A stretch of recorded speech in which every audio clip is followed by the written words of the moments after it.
Il s'agit de l'Ancien Testament, le passage d'Ésaïe au chapitre 65, à partir du verset 13.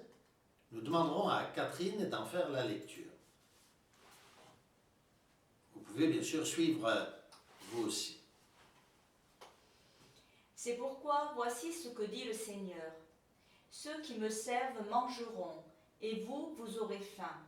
Ceux qui me servent boiront, et vous, vous aurez soif. Ceux qui me servent vivront dans la joie, et vous, vous serez confondus. Ceux qui me servent tressailliront d'allégresse, et vous, vous crierez dans la tristesse de votre cœur, et vous hurlerez dans le déchirement de votre esprit. Et vous laisserez votre nom comme un objet de dégoût à mes élus. Et le Seigneur vous détruira, et un nom nouveau sera donné à ceux qui me servent. Et ce nom sera béni sur la terre. Car ils béniront le Dieu véritable, et ceux qui jugeront sur la terre jugeront par le Dieu véritable. Ils oublieront leurs anciennes afflictions, qui ne reviendra plus en leur cœur. Car il y aura un ciel nouveau et une terre nouvelle. On ne se souviendra plus des choses d'autrefois, et le souvenir n'en reviendra plus en leur cœur. Mais ils y trouveront la joie et l'allégresse, car moi-même, je ferai de Jérusalem l'allégresse, et de mon peuple la joie. Et à mon tour, je ferai de Jérusalem mes délices, et de mon peuple ma joie. Et l'on n'y entendra plus la voix des pleurs, ni celle des gémissements. Il n'y aura plus là ni enfant qui meurt avant l'âge, ni vieillard qui ne remplisse son temps. Le jeune homme vivra 100 ans, et le pécheur à sa mort aura aussi 100 ans, mais celui-là sera maudit. Et ils bâtiront des maisons, et ils y demeureront, et ils planteront des vignes, et ils en mangeront les fruits.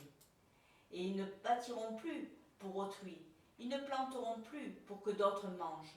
Les jours de mon peuple seront comme les jours de l'arbre de vie, et les travaux où ils auront pris de la peine atteindront la vieillesse.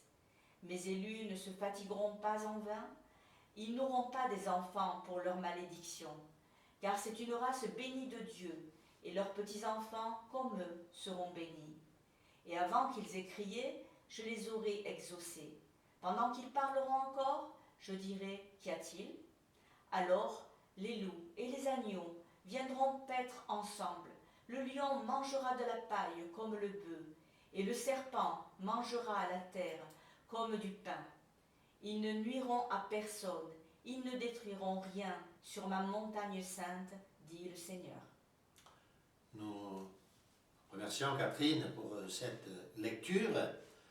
Quelques mots sur cette lecture. Vous notez à partir du verset 25, lorsqu'il est parlé des loups et des agneaux qui paîtront ensemble, bien sûr il y a une explication littérale à ce passage qui n'est pas encore accompli, bien entendu, et qui s'accomplira dans le futur. Ce qui nous montre d'ailleurs que toutes ces promesses qui sont mentionnées ici sont pour un futur à venir. Elles sont pour un présent permanent, mais aussi pour un futur à venir. Et je fais exprès, bien sûr, d'accentuer ce que je dis. Lorsqu'il est parlé ici du loup et des agneaux, je parlais du sens littéral, mais il y a aussi un sens, bien sûr, spirituel qui s'accomplit déjà dans l'Église. Certains chrétiens qui viennent de ce monde se comportent encore, n'ayant pas totalement changé leur personnalité, comme des loups, alors que d'autres sont déjà des agneaux. Le loup paît donc maintenant, c'est-à-dire qu'il se nourrit de la nourriture spirituelle, le véritable pain qui descend du ciel, les paroles de notre Seigneur Jésus-Christ. Ils s'en nourrissent tous les deux ensemble dans le même champ. C'est pourquoi nous encourageons les chrétiens à l'unité de la foi, car c'est dans le même champ et non pas dans un autre champ que nous devons aller brouter l'herbe. De la même manière, nous nous souvenons que Boaz disait à la jeune Ruth, « Ne va pas glaner dans un autre champ, reste dans ce champ. » image bien entendu de notre Seigneur Jésus-Christ et de l'Église authentique qui est une et indivisible. Mais revenons en arrière sur cette lecture, parce que c'est une lecture magnifique. Notez tout d'abord comment le Seigneur s'adresse à son ancien peuple, Israël. Nous entendons bien entendu Israël selon la chair, et non pas l'Israël spirituel. À l'Israël, donc charnel, Dieu dit « Voici ce que dit le Seigneur, ceux qui me servent mangeront, et vous, vous aurez faim. » Oui, pendant qu'Israël meurt de faim, les chrétiens dont nous faisons partie et dont nous espérons que vous faites partie sont dans la joie de connaître notre Seigneur Jésus-Christ, le berger qui amène son troupeau vers de merveilleux pâturages, de verts pâturages. Ce qui fait que nous ne craindrons et nous ne craignons rien, même dans la vallée de la mort, même dans la vallée de la mort de ce monde. Nous sommes dans la joie. Le verset nous dit d'ailleurs 14, « Ceux qui me servent vivront dans la joie. Et vous, pauvre Israël qui m'avez quitté, vous tressaillerez, vous serez confondus. Ceux qui me servent, c'est-à-dire les chrétiens, tressaillent aujourd'hui d'allégresse, pendant que l'Israël charnel crie dans la tristesse amère de leur cœur et hurle dans le déchirement de leur esprit. » Le verset continue en disant, le verset 15, « Vous laisserez votre nom. » Le nom de Dieu, autrefois connu de toutes les nations, était le nom d'Israël. Oui, mais de l'ancien Israël. Cet Israël a laissé son nom comme un objet de dégoût à mes élus, dit le Seigneur. Et le Seigneur nous donne un autre nom, un nom nouveau.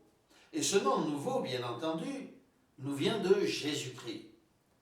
Comme le disait un des hommes du passé, du 1er siècle, ils portent le nom de leur Dieu, de celui qu'ils adorent comme leur Dieu, le Christ. Et c'est pour ça qu'on les appelle les chrétiens. Oui, nous sommes heureux de porter ce nom extraordinaire, le nom le plus élevé, car il n'y a pas d'autre nom que celui de Jésus-Christ, nous dit Actes au chapitre 4, par lequel nous puissions être sauvés. Oui, le nom d'Israël étant dégoût aux yeux ou à l'esprit des élus de notre Dieu. Ce n'est pas vers Israël que se tournent les élus de notre Seigneur Jésus-Christ, mais c'est vers le Christ, le seul nom. Nous avons oublié, comme le dit le verset suivant, notre ancienne affliction. Elle ne revient plus à notre cœur. Il y a pour nous un nouveau ciel et une nouvelle terre. Nous sommes heureux de vivre sous ce nouveau ciel et sous cette nouvelle terre.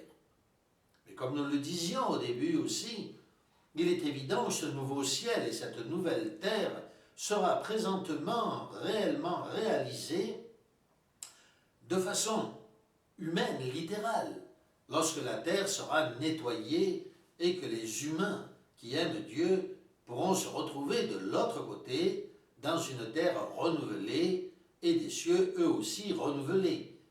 Car même, nous le savons, l'Écriture le dit, les anges déchus disparaîtront et à leur place, un groupe d'humains choisis et élus par Dieu régnera sur la terre et dans le ciel. Ainsi, la vie continuera au ciel et sur la terre, la volonté de Dieu se fera au ciel et sur la terre, ou sur la terre comme au ciel, toute la création de Dieu ayant été renouvelée. Choisissons, parce que le Seigneur a dit, « Il y a de nombreuses demeures dans la maison de mon Père. » Choisissons aujourd'hui qui nous voulons servir. Servons notre Seigneur et notre Dieu, il y a quelque part sur la terre ou dans le ciel une place qui nous a été réservée.